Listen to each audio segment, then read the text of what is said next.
સુરતમાં રફતારના રાક્ષસનો કહેર યથાવત છે। ફૂલ સ્પીડે કાર ચાલકે 2 થી 3 બાઇકને અડફેટે લીધી હતી। લસકાણામાં અકસ્માત સર્જાયો, 2 લોકોના મોત થઈ ગયા છે, એક મહિલા ઘાયલ પણ થઈ છે। સિગ્નલ બંધ થાય તે પહેલા નીકળવાની લાય હોય છે, તેમાં ફૂલ સ્પીડમાં કાર ચલાવવામાં આવી। ભૂલથી એક્સિલેટર દબાયાનું કાર ચાલક રટણ કરી રહ્યો છે। લસકાણા પોલીસે કાર ચાલકની અટકાયત કરી લીધી છે। સિગ્નલ બંધ થઈ રહ્યું હતું અને તેના બંધ થવાની લાહેમાં ફૂલ સ્પીડમાં કાર હંકારી અને 2 થી 3 વાહનોને આ કાર ચાલકે અડફેટે લીધા હતા, જેમાં 2 લોકોના મોત થઈ ગયા છે। જો કે કાર ચાલકનું કહેવું છે એક જ રટણ કરી રહ્યો છે કે ભૂલથી એક્સિલેટર દબાઈ ગયું હતું, પરંતુ આ રફતારના રાક્ષસના કારણે ક્યાંક 2 લોકોએ પોતાનો જીવ ગુમાવ્યો છે, એક મહિલા ઘાયલ પણ થઈ છે। મનીષ અમારી સાથે જોડાઈ ગયા છે। મનીષ, આખી અકસ્માતની ઘટના કઈ રીતે બની હતી?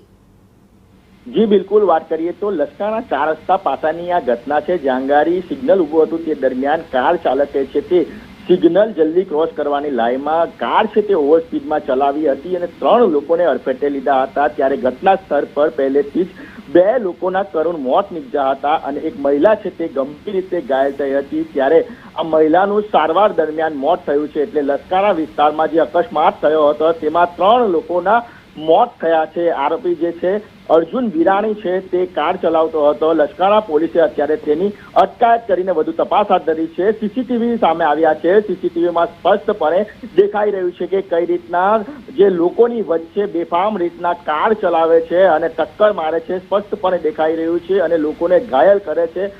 ત્યારબાદ જે કહેવાય કે લોકોનું ટોળું એકઠું થઈ જાય છે। આ જે લોકો છે તેને બચાવવાના પ્રયાસ કરે છે, પરંતુ કારની ટક્કર અને કારની સ્પીડ એટલી જે વધુ હતી જેનાથી લોકો ગંભીર રીતે ઘાયલ થયા હતા અને આ ઘટનામાં પહેલેથી જ 2 લોકોના મોત થયા હતા અને હજી એક જે કહેવાય કે મહિલાનું સારવાર દરમિયાન મોત થયું છે। ત્યારે પોલીસે આ આરોપીની ધરપકડ કરીને વધુ તપાસ હાથ ધરી છે કે નશામાં બિલકુલ મનીષ, આભાર તમામ વિગતો માટે।